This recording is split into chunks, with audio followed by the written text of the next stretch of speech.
مولاي صل وسلم دائما أبدا على حبيبك خير الخلق كلهم. مولاي صل وسلم دائما أبدا على حبيبك خير الخلق كلهم. مولاي صل وسلم دائما أبدا. نحمده ونصلي ونسلم على رسوله الكريم. اما بعد فاعوذ باللہ من الشیطان الرجیم. بسم اللہ الرحمن الرحیم. محمد رسول اللہ والذین معه اشداء علی الکفار رحماء بینہم تراہم رکعا سجدا یبتغون فضلا من اللہ ورضوانا سیماہم فی وجوہہم من اثر السجود.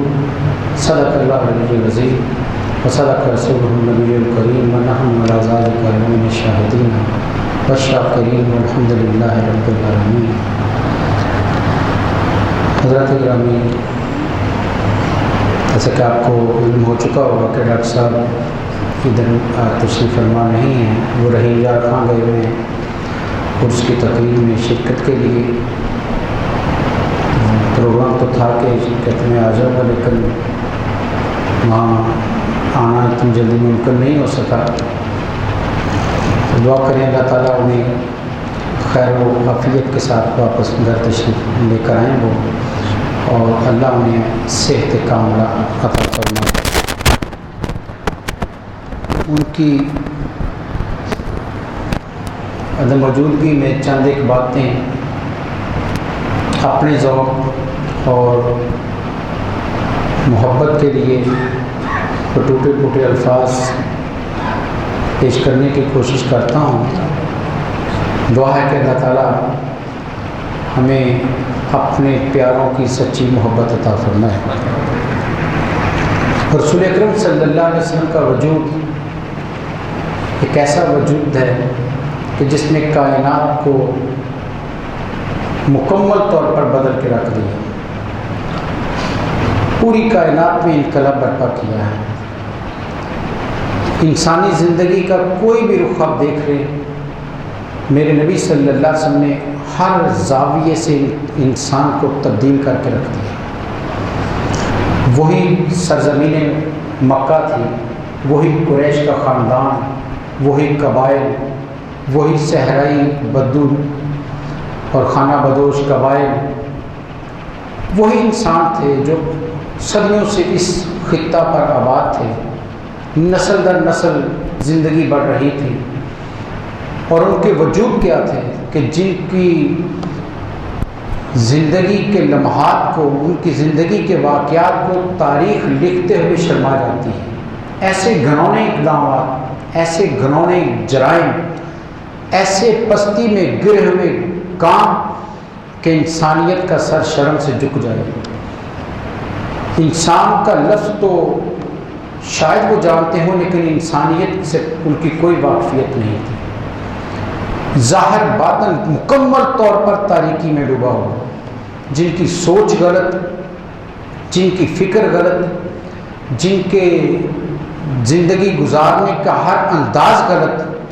قدم اٹھتا ہے تو بدی کی طرف، ہاتھ اٹھتا ہے تو کسی غریب اور نادار کی عزت چھیننے کے لیے، اگر کوئی کلام کرتے ہیں تو کسی کی عزت کو اچھالنے کے لیے. یعنی زندگی کا کوئی لمحہ بھی ایسا نہیں جس میں کوئی روشنی کی رمق نظر آتی ہو.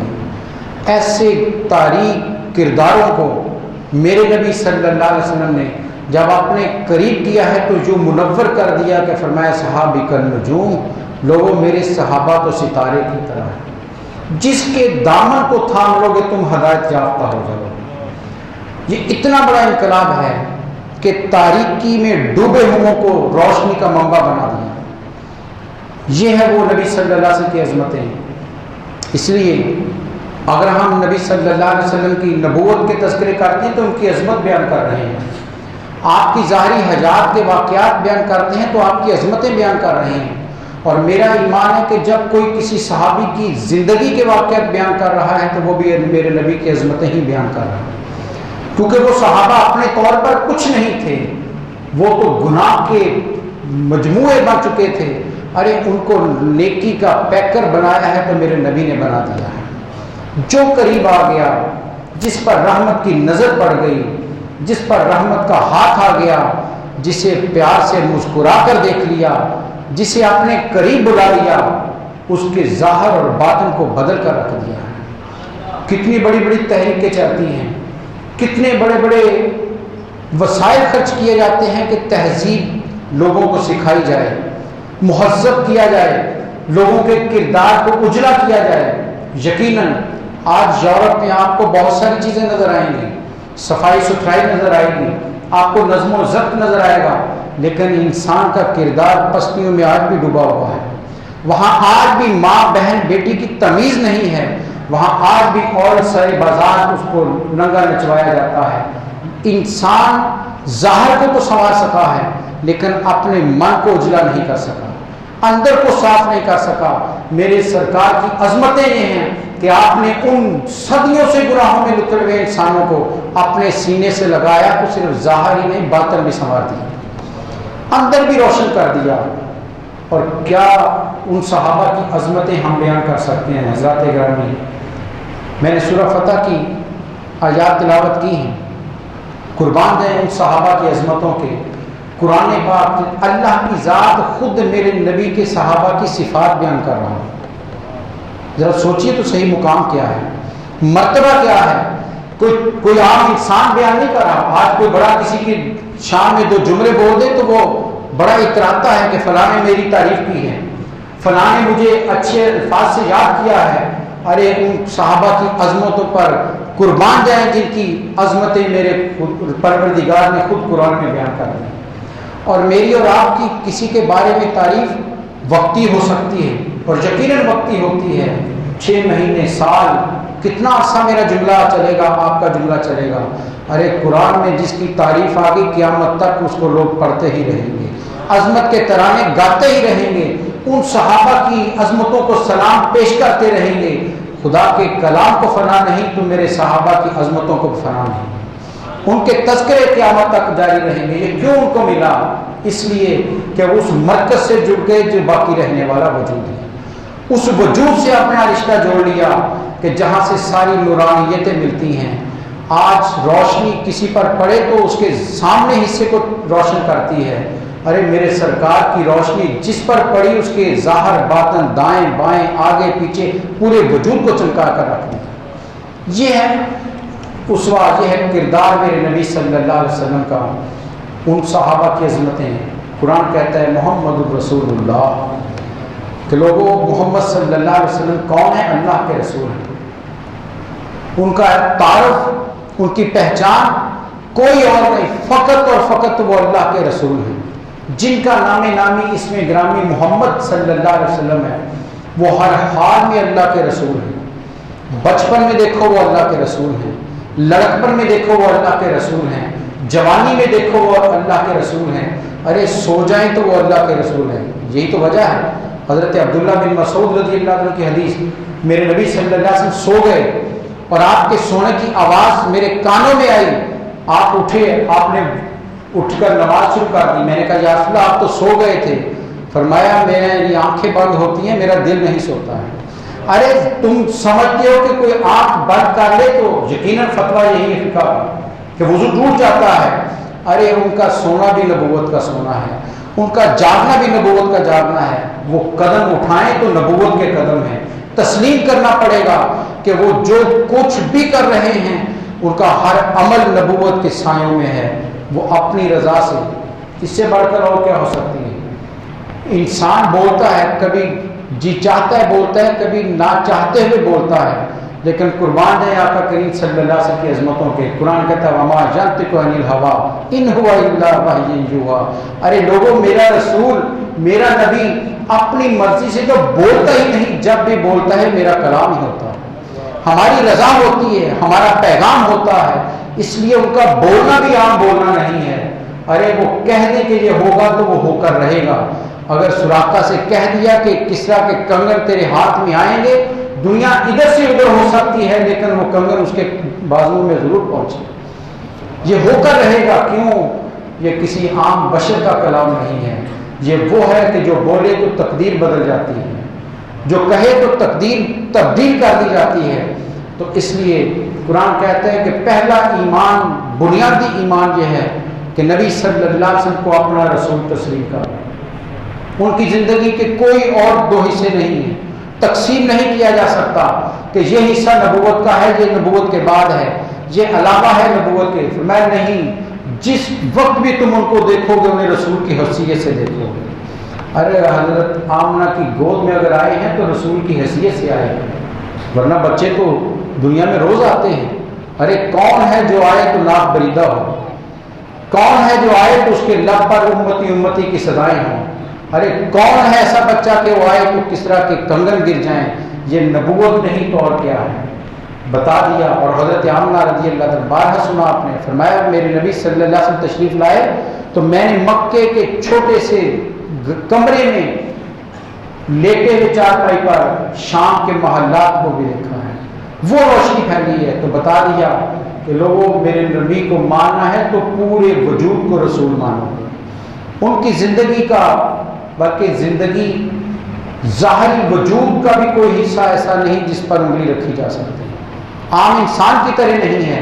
ارے ان کے منہ مبارک پوچھیے حضرت خالد بن ولید رضی اللہ تعالیٰ عنہ سے، پوچھیے حضرت عمر فاروق رضی اللہ عنہ، اپنے بیٹے کو بلایا حضرت عبداللہ کو کہ بیٹا جب مجھے لحد میں اتار دو، حضرت عمر فاروق کہہ رہے ہیں جب لحد میں اتار دو، کفن کھولو، چہرہ جب قبلہ کی طرف کر دو تو میری آنکھ کھول کر یہ بال اس میں رکھ دینا۔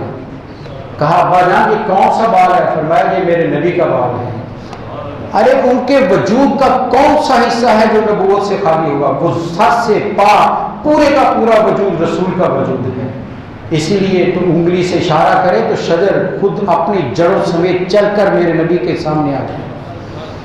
وہ مکے کی زمین پر بیٹھ کر آسمان کی طرف انگلی اٹھائیں تو چاند دائیں بائیں ہوتا نظر آتا ہے۔ تو بتانا یہ چاہتا ہوں کہ قرآن کہہ یہ رہا ہے کہ محمد الرسول اللہ، لوگوں نبی صلی اللہ علیہ وسلم فقط اللہ کے رسول ہیں۔ کبھی یہ گمان نہ کرنا کہ یہ بات مکے کے ایک فرد کی ہے، یہ معیشت کا معاملہ ہے، کسی ماہر معیشت دان سے پوچھا جائے۔ یہ کوئی سماج کا مسئلہ ہے تو کسی سماجی امور کے ماہر سے پوچھا جائے۔ نہیں، اپنی زندگی کے ہر پیغام کو میرے نبی کی ذات کے ساتھ جوڑتے چلے جاؤ، ان سے رہنمائی لو، اور جب ان سے قدم قدم رہنمائی لو گے تو پھر تم کامل مومن بن سکتے ہو۔ جب تک نبی صلی اللہ علیہ وسلم کو پورے کا پورا رسول نہیں تسلیم کیا جاتا۔ آج کل یہی رویہ ہے، بڑے پڑھے لکھے کہ یہ حصہ نبوت کا ہے، یہ نبوت کے لیے اقام مکی فرد کی حیثیت سے بات کی ہے۔ حضرات گرامی یہ گمراہ کن جملے ہیں، یہ توہین ہے میرے نبی صلی اللہ علیہ وسلم کی، بلکہ میں تو کہوں گا یہ قرآن کی توہین ہے۔ جب قرآن آپ کا تعارف اور کروا ہی نہیں رہا، قرآن فقط کہہ رہا ہے کہ جس کا نام نامی محمد ہے وہ اللہ کے رسول ہے۔ قرآن نے نہیں کہا کہ وہ 40 سال میں جائیں تو پھر بات ماننی ہے، کہا جس کا نام، ارے نام تو پیدا ہوتے دادا نے رکھ دیا تھا، پیدا ہوتے ہی رکھ دیا تھا، تو بتا دیا کہ یہ وجود نبوت کا وجود ہے۔ اور ان کے ساتھ جو رہنے والے ہیں والذین معہ، وہ جو ان کے ساتھ رہتے ہیں، وہ جو ان کا ساتھ دیتے ہیں، وہ جو ان کے ساتھ اٹھتے بیٹھتے ہیں، وہ جنہوں نے ان کی قربت حاصل کی ہے، وہ جو ان کی مجلس میں آ کر بیٹھے ہیں، ارے وہ جنہوں نے اپنا تن من دن اس وجود پر قربان کر دیا ہے، اور وہ کون وجود ہیں؟ قرآن ان کی تعریفیں بیان کر رہا ہے۔ والذین معہ اشداء علی الکفار، وہ کفار کے سامنے سیسا پر ایک دیوار ہے، شدید تر ہیں، دشمن کتنا بھی بڑا کیوں نہ آ جائے، کتنی قوت کے ساتھ کیوں نہ آ جائے۔ یہ میرے نبی کے صحابہ وہ ہیں، کیونکہ مجھے بڑی خوبصورت روایت یاد آئی۔ یقین کیجئے جب پڑھتا ہے انسان تو جسم کانپ اٹھتا ہے کہ یہ وجود کیا وجود تھے۔ احد کی جنگ ہوئی، اب یہاں تو اس میں پہلے نبی صلی اللہ علیہ وسلم کے صحابہ نے مار کا مار لیا، وہ مورچہ چھوڑا، درہ چھوڑا تو حضرت خالد بن ولید نے پیچھے سے حملہ کیا، دوبارہ شدید حملہ ہوا، اور اسی وقت نبی صلی اللہ علیہ وسلم کے نعوذ باللہ شہید ہونے کی باتیں افواہ بھی پھیلی، داغ بھی زخمی ہوئے۔ روایت ہے کہ جہاں نبی صلی اللہ علیہ وسلم تشریف فرما تھے دشمن پوری جلگار کر رہا تھا وہاں حملہ کرنے کی، اور صحابہ کرام آپ کے دفاع میں کھڑے ہیں، دفاع کر رہے ہیں۔ اب سوچیے آپ بھی، فوراً ذہن میں آتا ہے کوئی کسی کا دفاع کرنا چاہے تو اپنا چہرہ دشمن کی طرف کرے گا، یہی ہوگا۔ دفاع پھر ہی ہو سکتا ہے کہ دشمن کو کسی فرد کو بچانا ہے تو اس کے آگے ڈال بن کر کھڑے ہو جاتے ہیں اور چہرہ دشمن کی طرف کرتے ہیں کہ کوئی ادھر ادھر سے اس کا حملہ نہ ہو جائے، باہر نہ آ جائے۔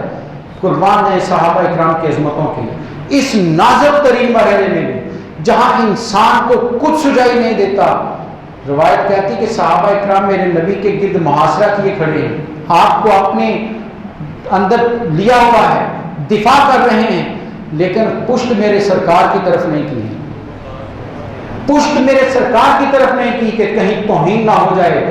ارے اپنی پشت دشمن کی طرف کر کے میرے نبی کا دفاع کر رہے ہیں، سارے تیر سارے نیزے اپنی پشت پر برداشت کیے ہیں کہ میں اس لمحے بھی جہاں جان کی کسی کو خبر نہیں کہ کب چلی جائے، ارے اس نازک مرحلے پر بھی اپنے نبی کی توہین برداشت نہیں کر سکتے۔ یہ ہیں وہ صحابہ، یہ ہیں جن کو قرآن کہتا ہے اشداء علی الکفار۔ ارے تم کتنے بھی اکٹھے ہو کر آ جاؤ، میرے نبی کے صحابہ کے قدم کو ڈگمگا نہیں سکتے، یہ قدم لرز نہیں سکتے ہیں، یہ قدم اتنے مضبوط ہیں۔ کیوں؟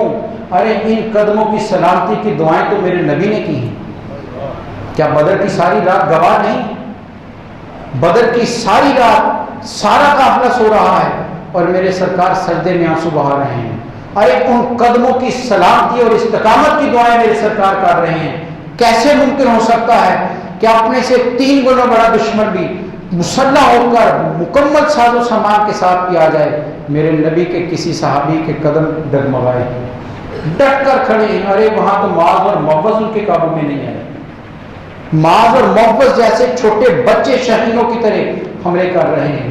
تو قرآن کہتا ہے یہ بڑے شدید ہیں۔ ارے تم نے انہیں عام فرد نہ سمجھنا، جب میرے نبی کی قربت انہیں مل گئی ہے، جب میرے نبی کا کلمہ انہوں نے پڑھ لیا ہے، ان کی صحبت میں آ گئے ہیں، تو پھر اتنے مضبوط ہو گئے ہیں کہ تم حضرت زید کو یہ کیا تھا نا، کیونکہ پکڑ لیے مکے والوں نے، نیزہ کوئی چبوتا ہے، کوئی تیر مارتا ہے کہ بدلہ لو ان سے محمد صلی اللہ علیہ وسلم کا۔ کسی نے کہا زید خیال تو آتا ہوگا کہ کاش آج میں نہ پکڑا جاتا، میرے محمد پکڑے جاتے صلی اللہ علیہ وسلم، مجھے یہ تکلیفیں برداشت نہ کرنی پڑتی۔ تو حضرت زید نے کہا تھا یہ سب کچھ ہے گوارا، پر یہ دیکھا جا نہیں سکتا کہ ان کے پاؤں کے تلوے میں کانٹا بھی چبھ جائے۔ ارے مجھے چھلنی کر سکتے ہو، میرے جسم کی رگ رگ کو کاٹ سکتے ہو، لیکن میرے نبی کے پاؤں کے تلوے میں کانٹا بھی میں برداشت کرنے کو تیار نہیں۔ تو قرآن کہتا ہے اشداء علی الکفار۔ اور صحابہ اکرام کی سیرت پڑھ کر دیکھ لیجیے، ایک ایک صحابی میرے نبی کے سامنے جو بہادر بن کر کھڑا ہو گیا کہ دشمن ان کا بال بھی بیکا نہیں کر سکا۔ اور دوسری بات قرآن کہتا ہے رحماء بینہم۔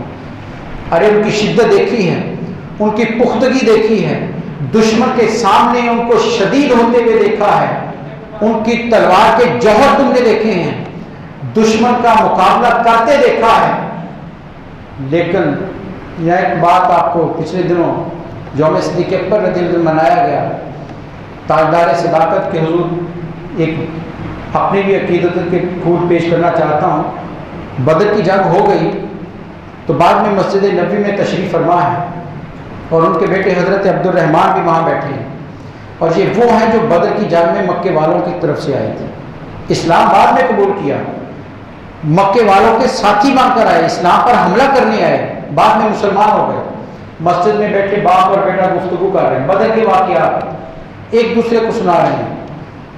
بات کرتے کرتے حضرت عبد الرحمن کہنے لگے ابا جان آپ کو خبر ہے کہ بدر کی لڑائی میں 2 موقع ایسے آئے کہ آپ میری بالکل تلوار کے نیچے تھے، لیکن میں نے باپ سمجھ کر چھوڑ دیا، کہ باپ ہے میں نے چھوڑ دیا۔ تو تاجدار صداقت بولے، وہ عشق و محبت کا پاسدار، وہ سر سے پاؤں محبت رسول میں ڈوبا ہوا وجود، فوراً کہا بیٹا سنو، یہ تمہارے اپنی سوچ ہو سکتی ہے، یہ تمہارا طرز عمل ہے، میری بات سنو، خدا کی عزت کی قسم اگر ایک مرتبہ بھی تم میری تلوار کے نیچے آ جاتے میں کبھی نہ سوچتا میرا بیٹا ہے۔ ارے یہ ہے اشداء علی الکفار، وہاں رشتے نہیں نبھانے ہیں۔ جب دشمن کے سامنے آ گئے ہیں پھر نرمی دل میں پیدا نہیں ہوگی، یہ میرا ہے، یہ عزیز ہے، نہیں، پھر تلوار چلے گی کہ میرے رب کا دشمن کھڑا ہے۔ لیکن دوسری طرف کیا ہے؟ رحماء بینہم، دوسری صرف قرآن بیان کر رہا ہے لیکن آپس میں بڑے مہربان ہیں، نہایت رحم کرنے والے ہیں، ایک دوسرے کے ساتھ ان کا طرز عمل، ایک دوسرے کے ساتھ ان کا تعلق رحمت والا ہے، محبت والا ہے، ایک دوسرے کے ساتھ جانثاری والا ان کا طرز عمل ہے۔ دیکھ لیجیے صحابہ اکرام، مواقعات مدینہ سے لے کر آخری صحابی کے دنیا سے جانے تک ایک ایک صحابی کے واقعات کو پڑھ لیجیے، ارے اپنا سب کچھ اپنے ساتھی پر قربان کر دیا۔ ہجرت کر کے آئے تو نبی صلی اللہ علیہ وسلم نے بھائی بنا دیا کہ یہ مہاجر یہ انصار تم آپس میں بھائی ہو، اور تاریخ کہتی کہ یوں نبھایا اس قول کو، نبی صلی اللہ علیہ وسلم کے اس فرمان پر یوں عمل کیا ہے کہ گھر کا سامان دو حصوں میں تقسیم کر کے کہا کہ آدھا تیرا ہے اور آدھا میرا ہے، اور جو تم چاہتے ہو وہ اٹھا لو، میں یہ بھی نہیں کہتا کہ یہ میرا ہے یہ تیرا ہے۔ یہ جانثاریاں، یہ محبتیں، یہ ایک دوسرے کے ساتھ تعلق، یہ قربتیں، یہ پیار، قرآن کہتا ہے یہ صحابہ ہیں میرے نبی کے۔ ارے میرے نبی کے پرتو دیکھنا چاہتے ہو، میرے نبی کی سیرت کو انسانوں میں بکھرا دیکھنا چاہتے ہو تو آؤ ان صحابہ کو دیکھو، ان وجودوں کو دیکھو، ایک ایک میں میرے نبی کی سیرت جھلکتی نظر آ رہی ہے۔ بڑے ہی شفیق ہیں، بڑے ہی مہربان ہیں، ایک دوسرے کے غم میں مبتلا رہتے ہیں، ایک دوسرے کے غم کو دور کرنے کی کوشش کرتے رہتے ہیں۔ تو فرمایا رحماء بینہم، آپس میں مہربان ہیں۔ اب قرآن کہتے ہیں ان کو تم دیکھو، لیکن جب بھی تم دیکھو تو کس حالت میں نظر آئیں؟ تراہم رکعا سجدا، قرآن کہتا ہے جب بھی تم ان کو دیکھو گے تو کبھی رکوع میں کھڑے ہیں، کبھی سجدے میں پڑے ہیں۔ ان کی زندگی عبادت کی زندگی ہے، رکوع و سجود کی زندگی ہے، اللہ کے سامنے سر جھکانے کی زندگی ہے۔ ارے اپنے سر کو خود اپنی رضا سے رب کے سامنے جھکا رہے ہیں۔ کون؟ جن کے بارے میں مشہور یہ تھا عرب کے بارے میں یہ قول عام کہا جاتا ہے کہ یہ سر کٹوا تو لیتے ہیں، جھکانا پسند نہیں کرتے۔ ہر مورخ لکھتا ہے کہ عرب کے اندر خودداری اتنی تھی، خودسری اتنی تھی کہ سر کٹوا تو لیتے تھے، کسی کے سامنے جھکاتے نہیں تھے۔ یہی تو وجہ ہے کہ بچی کو زندہ دفن کرتے تھے کہ داماد کے سامنے سر جھکانا پڑے گا، تو سر نہیں جھکانا، اپنی بیٹی کو زندہ دفن کر دیا۔ یہ ان کے اندر خودداری اور خودسری تھی۔ لیکن قربان نے میرے نبی کی عظمتوں کے ایسے خود سروں کو، ارے ساری ساری رات سر سجدے میں پڑے ہیں، ساری ساری رات رکوع میں کھڑے ہیں، اور ان کے رکوع اور سجود کو دیکھیں۔ میں اور آپ رکوع اور سجود کرتے ہیں، کوئی دیکھتا ہے کوئی نہیں دیکھتا، دیکھنے والا بھی نامعلوم کس نظر سے دیکھتا ہے، لیکن ان صحابہ کی ان رکوع اور سجود پر قربان جائیں کہ رب کی ذات ان کے ترانے گا رہی ہے کہ لوگوں یہ جب بھی دیکھو گے، کسی کو رکوع میں دیکھو گے، کسی کو سجدے میں دیکھو گے، لیکن کیوں یہ ہر وقت رکوع اور سجود میں کیوں رہتے ہیں؟ کیا چاہتے ہیں؟ میں چاہتا ہوں کہ لوگ مجھے نمازی کہیں، دنیا دار چاہتا ہے کہ لوگ اس کو سمجھیں کہ یہ بڑا اللہ کا بندہ ہے، دیندار ہے۔ ہم خود نمائی چاہتے ہیں، ہماری عبادات میں ریاکاری ہو سکتی ہے، ہماری عبادات میں دکھاوا آ سکتا ہے، لیکن قربان جائیں صحابہ اکرام کی ان پرخلوص عبادات پر کہ جن کے خلوص پر مہر میرے رب نے لگا دی کہ لوگوں تمہاری عبادات خالص کی یا نہیں یہ فیصلہ قیامت کے روز میں کروں گا، تمہاری عبادات میں خلوص کتنا تھا فیصلہ قیامت کے روز کروں گا، تمہارے سجدوں میں ریاکاری کتنی تھی اور خلوص کتنا تھا اس کا فیصلہ قیامت کے روز ہوگا۔ لیکن آؤ میرے نبی کے صحابہ کی عظمتوں کو دیکھو کہ جن کو زندگی میں ہی قرآن نے فیصلہ دے دیا کہ لوگوں ان کے رکوع اور سجود کسی دنیا کے مقصد کے لیے نہیں ہے، دنیا کو مروب کرنے کے لیے نہیں ہے، اپنی بڑائی بیان کرنے کے لیے نہیں ہے۔ کیوں ہے؟ فضل من اللہ و رضوان، ارے یہ سجدے میں نظر آئیں گے، یہ رکوع میں نظر آئیں گے، کیوں؟ یہ اللہ کا فضل اور اس کی رضا چاہتے ہیں۔ ان کا ایک ہی مقصد ہے کہ اللہ ہم سے راضی ہو جائے، خوشنودی الہی ان کی عبادات کا مقصد ہے۔ اور یہ ذہن میں رکھیے، یہ کہہ کون رہا ہے؟ کہہ کون رہا ہے؟ میں اور آپ کسی کے فیصلہ کریں تو ظاہر کو دیکھ کر کرتے ہیں، ہمیں نہیں خبر وہ دل میں کس نیت سے کام کر رہا ہے۔ یہ پیغام، یہ بات، یہ جملہ اس کا ہے جو دلوں کے اندر اٹھنے والے خیالات سے بھی واقف ہے، جو دل کے اندر وسوسے جو اٹھتے ہیں ان کو بھی جانتا ہے۔ وہ پروردگار کہہ رہا ہے ارے ان کے قیام اور رکوع جو ہیں، سجدے جو ہیں، ان کا ایک ہی مقصد ہے کہ یہ رضا الہی چاہتے ہیں، اللہ کا فضل، اللہ کی رضا۔ اور رضا ملی یا نہیں؟ کیا ان صحابہ کو اللہ کی رضا ملی یا نہیں؟ قرآن نے خود بتا دیا، رضی اللہ عنہم ورضوا عنہ۔ ارے تم اللہ کو راضی کرنا چاہتے ہو، میں راضی ہوتا ہوں یا نہیں؟ آؤ میرے نبی کے صحابہ کی عظمتیں دیکھو کہ پروردگار پکار کر کہہ رہا ہے کہ لوگوں میں ان سے راضی ہو گیا، یہ مجھ سے راضی ہو گیا۔ عبادت کا مقصد اللہ کی رضا ہے، اور قرآن خود تصدیق کر رہا ہے کہ لوگوں انہوں نے میری رضا چاہی تھی تو سنو میں ان سے راضی، یہ مجھ سے راضی ہو گئے ہیں۔ ایسی رضا جسے مل جائے اسے اور کیا چاہیے؟ ان کی عظمتوں کو کون پہنچ سکتا ہے؟ یہ سب فیض ہے میرے نبی صلی اللہ علیہ وسلم، یہ سارے کا ساری عظمتیں ان کو میرے نبی کے صدقے سے ملی ہیں۔ اصل وجود، مرکز تو میرے نبی کی ذات ہے، وجود تو اصلی وہی ہے، جو جتنا قریب آتا چلا گیا اتنے فیض پاتا چلا گیا۔ اس لیے صحابہ کرام کے بارے میں یہ ذہن میں رکھیے، سب صحابہ عظمت والے ہیں، سب برابر ہیں، سب پر نظر میرے نبی کی برابر پڑی ہے۔ ارے سب نے اپنے اپنے استطاعت کے مطابق اپنے مال جان کی قربانی نبی صلی اللہ علیہ وسلم کے لیے دی ہے، اس لیے ان میں تفریق کبھی پیدا کرنے کی کوشش نہ کیجیے، ساری عظمتوں والے ہیں۔ قرآن کہہ رہا ہے کہ یہ اللہ کی رضا، اللہ کا فضل تلاش کرتے ہیں، اور دوسری جگہ بلکہ کافی جگہ قرآن نے یہ جملہ کہا ہے کہ ہم ان سے راضی، یہ ہم سے راضی ہو گئے ہیں۔ اس سے بڑھ کر سوچئے نتیجہ کیا زندگی میں مل گیا یا نہیں ملا؟ ہماری عبادات کا نتیجہ قیامت کے روز نکلے گا۔ صحابہ کی عظمتوں کو سلام کہ جنہیں زندگی میں قرآن نے کہہ دیا کہ لوگوں یہ وہ ہیں جن کو میں نے زندگی میں اپنی رضا عطا کر، اپنی خوشی دے دی ہے، اپنی رضا ان کو دے دی ہے، اور کیا چاہیے ان کو؟ لیکن پھر بھی رضا الہی کا پیغام ملنے کے باوجود وہ پھر بھی عبادات سے ہٹے، سر سجدوں سے اٹھا لیا، وہ اور ذوق سے سجدے کرنے لگے۔ کیوں؟ ارے جسے سجدوں میں لطف آنے لگتا ہے اس کے سجدے اور بڑھ جاتے ہیں، اس کے سجدے اور بڑھ جاتے ہیں، اس کی طلب اور بڑھ جاتی ہے۔ پھر وہ اپنی زندگی کا مقصد ایک ہی سمجھتا ہے کہ میں اپنے محبوب کو اتنا راضی کر دوں کہ اور کوئی راضی ہو یا نہ ہو وہ راضی ہو گیا، اور وہ کہتا ہے کہ میں راضی ہو گیا ہوں۔ اور یہ سارے پیغام میرے نبی کی زبان مبارک سے ان کو مل رہے ہیں۔ قرآن کہتا ہے سیماہم فی وجوہہم من اثر السجود۔ ارے تم ان کے چہروں کو دیکھو، قرآن کہتے ہیں ان کے چہروں کو دیکھو، صحابہ کے چہروں کی طرف دیکھنے کا پیغام قرآن دے رہا ہے۔ ان کے چہروں کو دیکھو، کیا ہے ان چہروں میں؟ قرآن کہتا ہے عبادتوں کا اثر ان کے چہروں پر نظر آتا ہے، عبادت کا اثر ان کے وجود سے نظر آتا ہے، ان کے چہرے عبادت سے نورانی ہو گئے ہیں۔ اس لیے نبی صلی اللہ علیہ وسلم نے فرمایا قیامت کے روز جب میری امت آئے گی تو میں پہچان لوں گا۔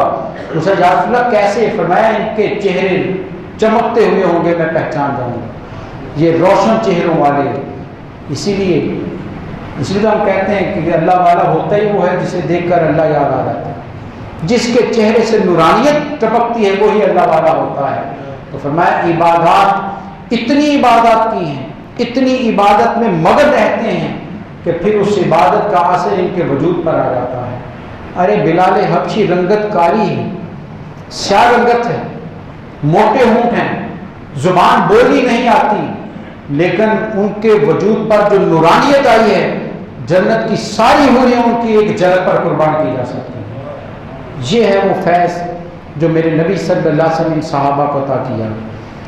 جہاں یہ بھی سوچئے ذرا کہ کیا تھے وہ وجود کے جن کی ایک ایک زندگی کے لمحے کو قرآن بیان کر رہا ہے، کتنے بڑے وجود تھے کہ چہروں کو دیکھو، عبادت کو دیکھو، ان کے طرز زندگی کو دیکھو، ایک ایک زندگی کے عمل کو قرآن بیان کر رہا ہے۔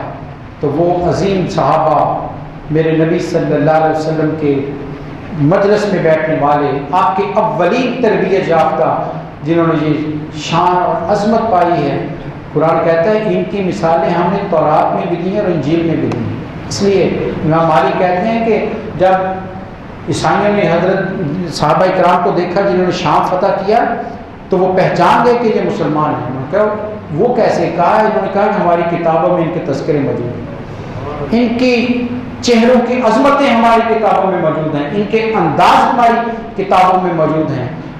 چہرے دیکھ کر وہ پہچان گئے کہ یہ نبی کے غلام آ رہے ہیں۔